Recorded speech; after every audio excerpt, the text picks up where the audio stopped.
ทุกวันนี้ภัยอันตรายถือว่ามาฮอบด้านเนาะอย่างล่าสุดที่ว่าเกิดขึ้นก็คือเจ้าหน้าที่ในแขวงสัญญาบุรีได้ลงกวดการและพบสารปนเปื้อนที่ว่าอยู่ในอาหารทะเลและก็ยังสินค้าประเภทอื่นๆที่มีความเป็นอันตราย Time to share D+ ผลิตภัณฑ์ปกป้องตับจากเครื่องดื่มแอลกอฮอล์สวัสดีท่านผู้ชมกลับมาพบกับรายการทำทูแชร์สำหรับหัวข้อที่เราอยากจะนำเสนอในมื้อนี้ก็คือเกี่ยวข้องกับเรื่องของความปลอดภัยในชีวิตเนาะเพราะว่าทุกวันนี้ภัยอันตรายจากสังคมเรานี่มันมาทุกแบบทุกรูปแบบบ่ว่าจะเป็นโจรเป็นมิจฉาชีพรวมทั้งอาหารการกินต่างๆที่ว่าเรากินในชีวิตประจำวันก็คือมีความอันตรายหลายเนาะทุกวันนี้พ่อค้าแม่ค้าหัวไซที่ว่าขาดจรรยาบรรณก็มีอยู่เต็มเมืองบ่ว่าแขวงใดบ้านใดก็มีคือกันเนาะทุกสิ่งทุกอย่างก็คือเหตุเพื่อผลประโยชน์ของตนเองและก็ผลประโยชน์ในครอบครัวของตนเองเนาะคืออย่างข่าวล่าสุดที่ว่าเกิดขึ้นในแขวงสัญญาบุรีเนาะเจ้าหน้าที่ของเมืองสัญญาบุรีได้ลงกฎการสินค้าหมดอายุและก็สินค้าที่มีการเกิดห้ามเพื่อในใส่การปกป้องผู้สวมใส่รวมทั้งเป็นการรักษาชีวิตและก็สุขภาพทรัพย์สินอันเนื่องมาจากผลกระทบนำใส่สินค้าที่มีการเสื่อมคุณภาพไปเป็นที่ห้อยและก็หมดอายุและก็มีสารเจือปนโดยเฉพาะแม่นสินค้าอุปโภคบริโภคและก็เครื่องสำอางดังนั้นองค์การอุตสาหกรรมและการค้าเมืองสัญญาบุรีได้นำพาโดยฐานนางทองสมุทรอุไรซอนของหัวหน้าของการอุตสาหกรรมและการค้าพร้อมด้วยคณะกรรมการลงไปกวดการสินค้าหมดอายุและก็สินค้าประเภทเกินห้ามคันเมืองนอกจากว่าลงติดตามกฎการสินค้าที่หมดอายุสินค้านอกระบบสินค้าเกินห้ามอยู่บรรดาห้างค้าขายยกขายย่อยและก็ตลาดภายในเมืองสัญญาบุรีซึ่งได้กวดทั้งหมดก็คือ36ห้างและก็กวดพบสินค้าที่หมดอายุจำนวน5ห้างสินค้าเกินห้ามอีก2ห้างและก็สินค้าอาหารทะเลที่มีการเจือปนสารปนเปื้อนต่างๆอีก2ห้างในนั้นมียาสีฟันคอเกตแป้งเด็กยาย้อมผมและก็ครีมดอกกุหลาบที่มีการปลอมแปลงขนมสบู่แชมพูแกนตะเวนน้ำมักนาวมีจีนและก็กาแฟยาสูบยาปวดพยาธิยอขาวปลาหมึกรวมทั้งหมด16รายการเนาะเป็นมูลค่า8,110,000 กีบเนาะสินค้าทั้งหมดนี้ได้ถูกทำลายแล้วก็มีการจูดมีการเผาแล้วก็มีการขุดคุมฝังเนาะสำหรับพวกที่ว่าเป็นอาหารเนาะอันนี้ก็คือเหตุตามระเบียบการอันนี้ก็คือผลงานของเจ้าหน้าที่ที่ว่าเขาจะลงไปเนาะกวดการเรื่องของสินค้าอุปโภคบริโภคที่ขายตามท้องตลาดทั่วไปเนาะแน่นอนเราไปกวดอยู่ใส่กระเจาะสำหรับบ้านเฮาเพราะว่ามีการลักลอบขายสินค้าที่หมดอายุสินค้าที่มีการเกิดห้ามแต่ว่าขายแล้วก็สินค้าที่แบบมีสารปนเปื้อนตัวอย่างคือพวกอาหารทะเลต่างๆอยู่บ้านเฮาค่อนข้างที่จะพบหลายและก็พบเรื่อยๆว่าด้วยเรื่องอาหารทะเลที่มีสารปนเปื้อนเนาะเฮามักจะได้ยินข่าวออกมาเรื่อยๆสำหรับในบ้านเฮาเนาะเพราะว่าเวลาไปกวดแต่ละบอนแต่ละที่แต่ละตลาดมักจะพบคือกันเนาะในลาวเฮานี่ยามได้ก็พบเนาะคันว่าเฮาไปกวดอยู่ไสก็พบคือกันโดยเฉพาะอาหารทะเลที่มาจากฝั่งเวียดนามเนาะเพราะว่าปัจจุบันนี่อาหารทะเลส่วนใหญ่เฮาจะมาจาก2ฝั่งทั้งฝั่งเวียดนามและก็ฝั่งไทยเนาะส่วนใหญ่จะมาจาก2แหล่งนี้เป็นหลักอยู่แล้วแต่ถ้าว่าเป็นพวกแบบหมึกแห้งหมึกกรอบอย่างส่วนใหญ่จะมาทางฝั่งเวียดนามหลายกว่าเพราะว่า เข้าไปเพราะว่าทางฝั่งเวียดนามเนี่ยเขาจะมีปลาหมึกประเภทนี้หลายแล้วเขาจะก็ขายน้ำบ่ทันแล้วก็จะมาเฮ็ดเป็นพวกหมึกแห้งหมึกกรอบแล้วก็ส่งออกนอกประเทศเนาะและลาวเขาก็เป็นประเทศหนึ่งที่รับหมึกกรอบจากประเทศเวียดนามเนาะคือในลาวเขานี่คันว่าไปกวดแท้ๆนี่แต่ละบ่อนอยากว่าพบหมดเนาะส่วนใหญ่มาพบในปลาหมึกบ่ว่าจะเป็นหมึกแห้งหมึกแดงหรือว่าหมึกกรอบที่หลายคนมักจะกินในเฟอร์ในอย่างต่างๆเนาะซึ่งว่ามันเป็นปลาหมึกที่เขาจะขายตามท้องตลาดทั่วไปเนื่องจากว่าปลาหมึกนั้นมันเป็นอาหารที่เน่าง่ายฉะนั้นจึงจะต้องได้แส่ในเรื่องของสารต่างๆที่มันช่วยถนอมอาหารหรือว่าเหตุให้มันบ่บูดบ่เน่าง่ายบางทีในการใส่แข็งอย่างเดียวนี่อาจจะบ่รับประกันเรื่องของความสดเนาะฉะนั้นหลายคนก็หัวใส่อยากให้ขายได้ดนๆเพราะว่ามันขนส่งมาไกลเนาะกว่าจะมาฮอดลาวของเฮาเนี่ยก็ต้องใช้เวลานานสมควรฉะนั้นเนาะพวกน้ำก้อนอย่างเดียวอาจจะเอาบ่อยู่ต้องได้มีการใส่สารเคมีเข้าไปเพื่อให้ถนอมอาหารให้อยู่ดนที่เขาพบสารปนเปื้อนหลายที่สุดเนาะในบ้านเขาที่ว่าไปกวดยำได้กระพบในส่วนใหญ่จะมักพบในปลาหมึกแดงเนาะปลาหมึกแดงหรือว่าปลาหมึกกรอบที่เห็นแบบว่าเขาใส่ในเฟอร์หรือว่าห่านตำต่างๆเขาก็ตำขายหรือก็อาหารบุฟเฟ่ต่างๆก็จะมีตามตลาดสดก็จะขายเช่นเดียวกันหมึกสีแดงๆนะส่วนใหญ่มักจะพบสารปนเปื้อนหลายเนาะซึ่งว่าวิธีการเฮ็ดหมึกนี่เนาะก็มันก็บ่ได้ยุ่งยากอย่างเขาก็มักจะเห็นตามโซเชียลอยู่แล้ววิธีการเฮ็ดเขาก็จะใส่พวกหมึกกล้วยหรือว่าหมึกหอมเอามาหมักกับเกลือแล้วก็ใส่น้ำส้มสายชูแล้วก็หมักไว้เนาะเพื่อไล่ความ ความขาวแล้วก็กำจัดพวกสารแบคทีเรียอย่างต่างๆที่จะก่อให้เกิดกลิ่นเหม็นไว้สินะเขาเจ้าก็จะหมักไว้น้อยนึงแล้วหลังจากนั้นเขาเจ้าก็จะเอาไปตากแห้งนอกจากว่าการตากแห้งนี่ก็จะบ่ตากให้มันแห้งกรอบกระแดงเนาะแต่ว่าจะตากให้มันอยู่ประมาณ75-90%นอกจากว่าจะยังมีความสุ่มและก็ความชื้นและก็มันก็จะมีกลิ่นเหม็นน้อยนึงเนาะสำหรับปลาหมึกที่ว่าตากแห้งก่อนที่จะเอามาเป็นหมึกกรอบที่เฮากินในปัจจุบันซึ่งหมึกจะอยู่ในสภาพหมึกแห้งในการแพ็คและก็ขนส่งข้ามประเทศอาจจะส่งไปประเทศอื่นตัวอย่างคือผลิตในเวียดนามส่งมาลาวแบบนี้ก็หมึกแดงที่เฮากินนี่นะมันมาในสภาพหมึกกรอบเอาเข้าไปมันมาในสภาพหมึกแห้งเนาะมาฮอดลาวแล้วเขาเจ้าก็จะมีการแช่น้ำอีกเทื่อนึงเนาะก็คือวิธีการเฮ็ดให้หมึกแห้งมันกลับมาเป็นหมึกกรอบหมึกเด้งแบบนี้นะเขาเจ้าก็จะใช้วิธีการเอาปลาหมึกแดงหั่นแหละเนาะก็คือไปแช่น้ำเนาะไปแช่น้ำไว้ก่อนก็คืออาจจะมีน้ำละลาอาจจะมีน้ำสมสายสูตรหรือว่าเบกกิ้งโซดาหรือว่าน้ำปูนข้าวที่จะเฮ็ดให้มันกลับมาเด้งฟูขึ้นมาคือเก่าอันก็คือกระบวนการของการที่จะเฮ็ดให้หมึกแห้งกลายมาเป็นหมึกกรอบที่ว่าเฮากินตามเฟอตามยังเนาะซึ่งว่าขั้นตอนนี้แหละเขาเจ้ามักจะผสมสารเคมีลงไปในการเฮ็ดให้หมึกมันฟูขึ้นและก็เฮ็ดให้หมึกมันกลับมาสู่สภาพแบบก่อนที่มันจะเป็นหมึกแห้งและก็จะถนอมอาหารได้ดลก็คือจะผสมพวกสารเคมีต่างๆที่เขาจะเว้าในลำดับต่อไปเฮ็ดให้หมึกมันอยู่ได้ดลเพราะว่าการขายนี่มันก็บ่ได้แม่นว่ามื้อเดียวสิขายหมดเลยมันต้องใช้เวลาบักดนๆเนาะและก็จะเฮ็ดให้มันอยู่ได้ดลขายได้ดลและก็บ่ขาดทุนซึ่งหมึกประเภทนี้เนาะเวลาขายนี่ต้องได้แช่น้ำไว้ตลอดเนาะคันบ่แช่นี่เน่าทันทีเราสังเกตรถหมึกแดงขายตามตลาดทั่วไปนี่มีอันตรายหลายแล้วก็เขาเจ้าเวลาขายนี่เขาเจ้าแช่น้ำไว้ตลอดเขาเจ้าจะบ่ได้เอาขึ้นจากน้ำ ขออภัยแล้วก็สารอันตรายที่มักพบในอาหารทะเลส่วนใหญ่บ่ว่าจะเป็นหมึกกรอบบ่ว่าจะเป็นหมึกที่ว่าเขาจะแช่น้ำไว้หรือว่าหมึกแช่แข็งหมึกใหญ่ๆหมึกยักษ์นะเนาะบ่ว่าจะประเภทใดก็ตามส่วนใหญ่มักจะพบในหมึกเนื่องจากว่าหมึกนี่เป็นอาหารทะเลที่มันเน่าเปื่อยได้ง่ายเนาะสารที่เฮามักพบในอาหารทะเลหลายที่สุดก็คือพวกสารบารอดหรือว่าเมอร์คิวรีเนาะมักจะพบใน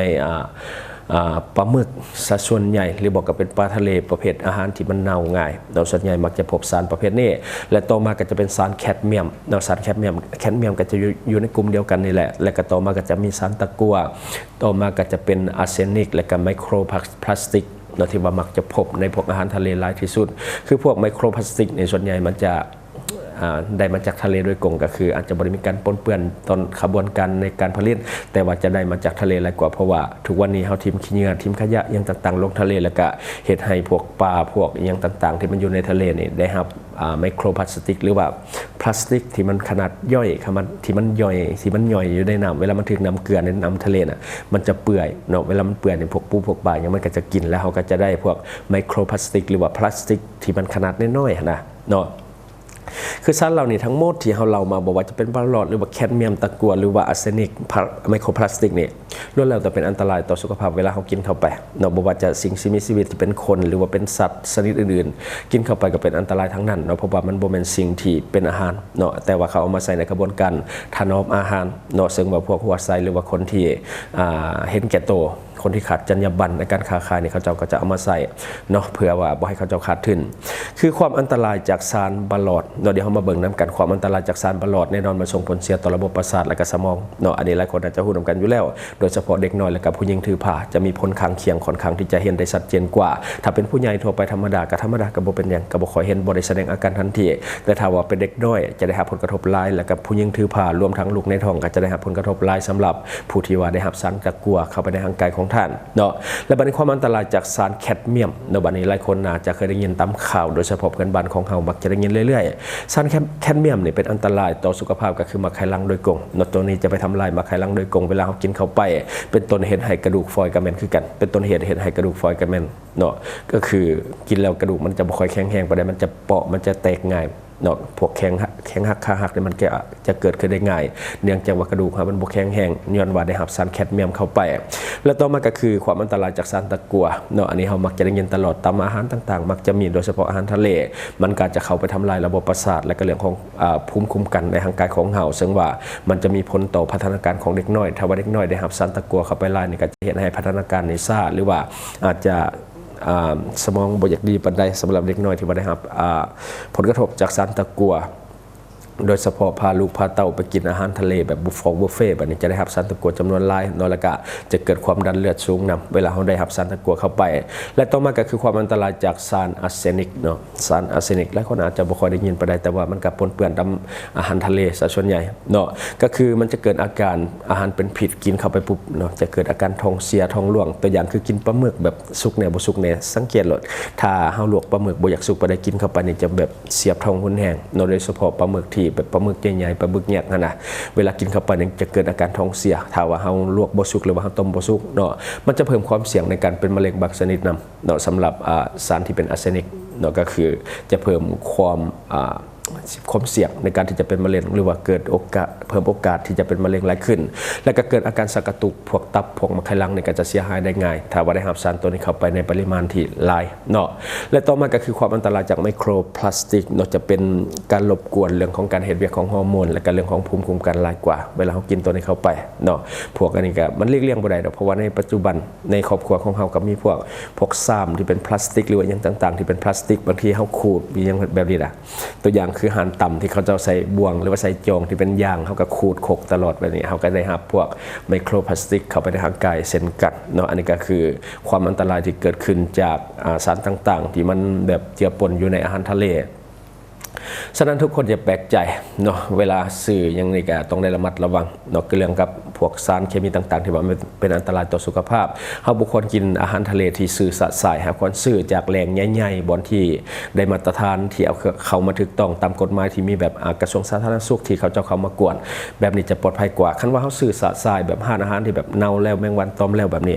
เนาะอันนั้นนี่ค่อนข้างที่จะมีความเสี่ยงสูงและก็บ่ฮู้คือกันว่าเวลาเขาขายเนาะเขาอาจจะเอาสารกันบูดหรือยังมาหยอดใส่เพื่อเฮ็ดให้อาหารของเขาเจ้านี่มันอยู่ได้ดนและก็ขายได้ดนบางทีเป็นเดือนก็ขายบ่ออกแบบนี้แมงวันก็ตอมอยู่ตลอดเนาะอันนี้อันตรายฉะนั้นต้องได้เลือกซื้อกับแหล่งที่ว่าเขาเจ้าขายที่ได้มาตรฐานที่ว่ากระทรวงสาธารณสุขอนุญาตและก็มีการกวดตลอดเวลาแบบนี้ก็จะปลอดภัยกว่าเนาะถ้าเขาเลือกซื้อสะสายแน่นอนล่ะเขาได้พวกสารเคมีต่างๆที่มันเจือปนมาเต็มเนาะและก็เฮาก็บ่ควรกินอาหารประเภทอาหารทะเลติดต่อกันหลายวันโดยเฉพาะการกินบุฟเฟ่ต์นี่กินเขาในปริมาณที่หลายแบบนี้ก็จะเป็นอันตรายต่อสุขภาพถ้ากินแล้วก็ต้องเว้นวันเพราะว่าเฮ็ดให้ร่างกายเฮาได้มีเวลาในการกำจัดสารเคมีต่างๆหรือสารปนเปื้อนต่างๆออกจากร่างกายของเฮาในหมดเนาะคันว่าเฮากินมื้อนี้มื้ออื่นก็กินมื้อฮื้อก็กินแบบนี้ร่างกายกำจัดบ่ทันก็จะเฮ็ดให้เกิดผลกระทบโดยเฉพาะตับของเฮาที่เป็นตัวกำจัดสารเคมีต่างๆที่ว่าอยู่ในอาหารก็จะเฮ็ดให้ตับเฮ็ดเวียกหนักแล้วก็อาจจะมีผลระยะยาวเนาะ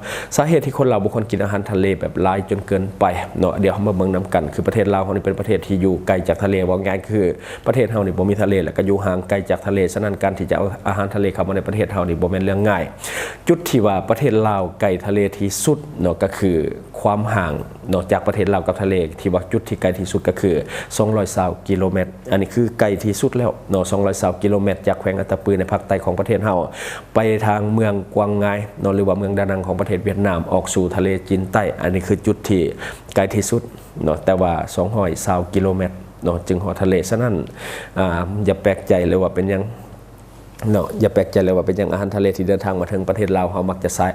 ะแส่สารกันบูดหรือว่าใส่สารเคมีต่างๆถนอมอาหารเนาะเพราะว่าความเย็นอย่างเดียวอาจจะเนาะหักษาบ่ได้มันอาจจะเน่ากลางทางฉะนั้นเขาก็จะผสมสารเคมีต่างๆมาพร้อมเพื่อถนอมอาหารเพื่อบ่ให้มันบูดง่ายบ่ให้มันเน่าง่ายเพราะว่าเขาอยู่ไกลเนี่ยเขาอยู่ไกลจากทะเลเวลาคนก็ต้องใช้เวลานานต้องใช้เวลาไกลบางทีแช่น้ำก่อนมาฮอดข้างทางน้ำก่อนมืดแบบนี้ก็จะเห็นให้อาหารมันเน่าฉะนั้นเขาจึงพยายามที่จะลักลอบใส่สารเคมีทั้งที่แบบมันเป็นสิ่งที่ผิดกฎหมายและก็เป็นอันตรายต่อผู้บริโภคแต่ก็เพื่อผลประโยชน์ส่วนตนเนาะเขาเจ้าก็ลักลอบเฮ็ดถ้ากวดพบก็มีการปรับไม้กันไปเนาะแต่ถ้าว่าหลอดมาเฮานี่แหละเป็นผู้ที่จะได้รับผลกระทบเต็มๆฉะนั้นต้องได้เลือกกินเนาะสำหรับอาหารทะเลที่มาจากต่างประเทศ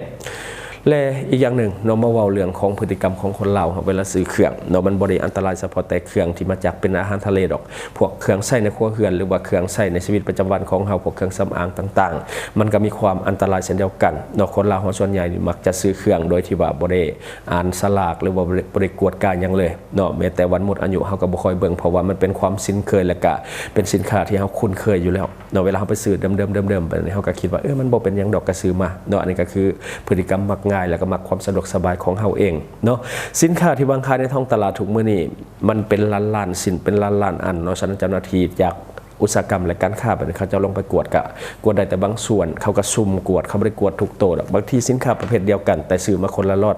วันที่เดือนปีการผลิตแตกต่างกันแต่ว่าเขาซุ่มเอาถ้าถึกตัวได้ตัวหนึ่งแล้วก็แล้วเนาะบางทีในห้างใหญ่ๆมีสินค้าวางอยู่ในห้างก็เป็นร้อยๆแหละ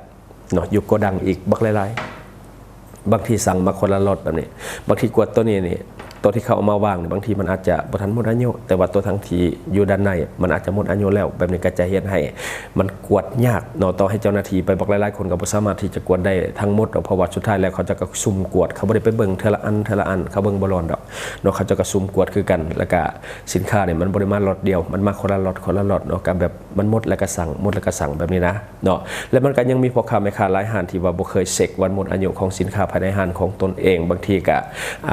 ขายไปเรื่อยเนาะจนสินค้าตัวนั้นมันหมดยังไปซื้อตัวใหม่มาเติมก็บ่ได้เบิ่งว่ามันหมดอายุหรือบ่หมดอายุบางทีเครื่องในห้างก็หลายแบบนี้เขาเจ้าก็บ่ได้กวดก็ขายไปทุกมื้อถ้ามันหมดจังค่อยไปซื้อมาเติมเนาะแต่ถ้าว่ามันบ่หมดก็ขายอยู่หั่นแหละเนาะบางทีก็บ่ได้เบิ่งลูกค้าก็บ่เบิ่งคนขายก็บ่เบิ่งแล้วสุดท้ายได้ใส่สินค้าที่มันหมดอายุแบบนี้เนาะสินค้าหมดอายุนี่เป็นอันตรายต่อผู้บริโภคหลายเนาะถ้าว่าเป็นสินค้าบริโภคยิ่งมีความเป็นอันตรายสูงต่อสุขภาพเพราะว่าเฮากินเข้าไปที่เฮามักพบหลายที่สุดเนาะตัวอย่างคือไปซื้อนมโยห้านมินิมาร์ทใหญ่ๆแบบนี้บางทีนมเนี่ยหมดอายุไปโดนแล้วเขาจะกันยังขายเนาะที่จริงนี่มินิมาร์ทนี่บ่เรื่องความรอบคอบนี่มันน่าจะสูงกว่าร้านค้าทั่วไปอยู่แล้วแต่เนาะหลายกรณีที่ว่าเฮาไปซื้อพวกนมตุกใหญ่ๆนะซื้อมาแล้วมาเบิ่งวันหมดอายุหมดแล้วเนาะแต่ก็ยังขายเนาะเวลาเฮาสิไปส่งคืนก็บ่ได้เพราะว่าแกะล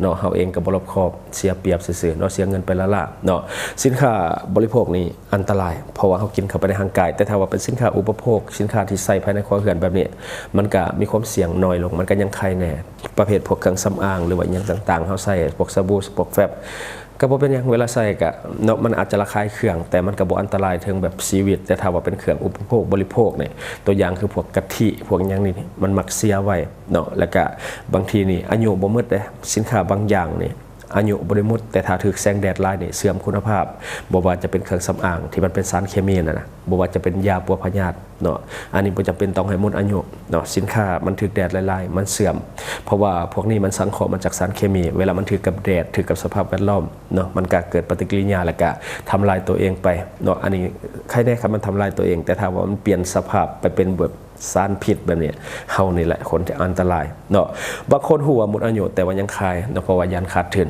อันนี้ไล่เนาะโดยเฉพาะอาหารตาซีตาซาทั่วไปส่วนใหญ่บ่ค่อยเซ็กดอกขายกันเป็นปีๆอยู่หั่นแหละขายบ่หมดก็ขายอยู่หั่นแหละเนาะฮู้อยู่ว่ามันหมดอายุแล้วแหละแต่ว่าก็ขายถ้าว่ามันมีคนซื้อก็ขายถ้ามันขายบ่ได้แท้ๆก็โยนทิ้งส่วนหลังจะเป็นลักษณะแบบนี้แต่ถ้าว่าเป็นพวกมินิมาร์ทนี่ส่วนใหญ่ก็จะมีความปลอดภัยสูงอยู่เพราะว่าเขาเจ้าก็จะมีการกวดเช็คเพราะว่ามันมีวันที่การเอาเข้าเนาะวันที่การเอาออกอย่างต่างๆเขาก็จะมีการบันทึกเรื่องของวันที่หมดอายุต่างๆแล้วก็ฮอตวันมันเนาะโปรแกรมมันก็จะแจ้งขึ้นมาให้พนักงานเขาจะเก็บออกแต่ว่าหานตาซีตาซาเนี่ยมันบ่มีแน่นอนระบบแจ้งเตือนแบบนั้นจึงเหตุให้มันเป็นอันตรายสำหรับผู้บริโภคฉะนั้นทุกคนที่ว่าเป็นผู้บริโภคเวลาจะไปซื้อสินค้าอย่างต่างๆต้องได้อ่านสลากสำคัญที่สุดต้องเบิ่งวันเดือนปีแล้วก็เบิ่งจุดที่ว่าเขาวางสินค้านำถ้าว่าสินค้าเนี่ยมันโดนแดดทุกมื้อมันถึกแดดทุกมื้อกล่องจนซีดแหละแต่ว่ายังบ่หมดอายุก็บ่ต้องซื้อมันเสียแน่ๆเนาะเพราะว่าสินค้าส่วนใหญ่มันมักจะระบุไว้ว่าเก็บในอุณหภูมิเท่าใดเก็บในที่แบบใดบ่มีสินค้ายี่ห้อใดบอกว่าเก็บกลางแจ้งเด้อให้แดดถึกบ่มีแน่นอนฉะนั้นนี่เวลามันถึกนี่มันเสียคุณอย่างแน่นอนเนาะต้องได้เลือกอันนี้เพราะว่ามันสำคัญต่อกับการใช้ชีวิตของเฮาและก็มีผลต่อชีวิตของเฮานำเนาะอันนี้ก็คือสิ่งที่เฮาอยากจะนำเสนอในมื้อนี้หวังว่าท่านจะได้รับสาระดีๆสำหรับท่านที่ว่าเบิ่งรายการเฮาอยู่คิดเห็นจะได้กับสิ่งที่ว่านำเสนอไปก็อย่าลืมฝากไว้ภายใต้คอมเมนต์ของเฮาและข้าพเจ้าจะเข้าไปอ่านด้วยตนเองและก็ขอฝากเนาะสำหรับท่านใดที่ว่ามีพฤติกรรมเสี่ยงในเรื่องของการใช้ชีวิตเนาะการกินดิบก็ดีการกินดิบกินแดงรับก้อยซอยจุเลือดแป้งพวกผักดิบปลาแดกดิบอย่าไปเบิ่งว่ามันแบบเป็นอาหารทั่วไปมันเป็นสิ่งที่อันตรายต่อกับสุขภาพของเฮาพวกผักดิบนี่มีไข้พยาธิจำนวนหลายเนาะแล้วก็เวลาเข้าไปในร่างกายก็จะพบพวกใบไม้ในตับสารตับไวรัสตับแล้วก็หลายอย่างเนาะที่ว่ามันมาจากอาหารดิบฉะนั้นอย่าลืมปกป้องตับของท่านด้วยผลิตภัณฑ์ดีพลัสของเฮารวมทั้งผู้ที่ว่ามีพฤติกรรมเสี่ยงเรื่องของการกินเหล้ากินเบียร์เนาะตัวนี้จะเฮ็ดให้เฮาเป็นพยาธิตับแข็งได้ง่ายฉะนั้นอย่าลืมปกป้องตับของท่านด้วยผลิตภัณฑ์ดีพลัสของเฮา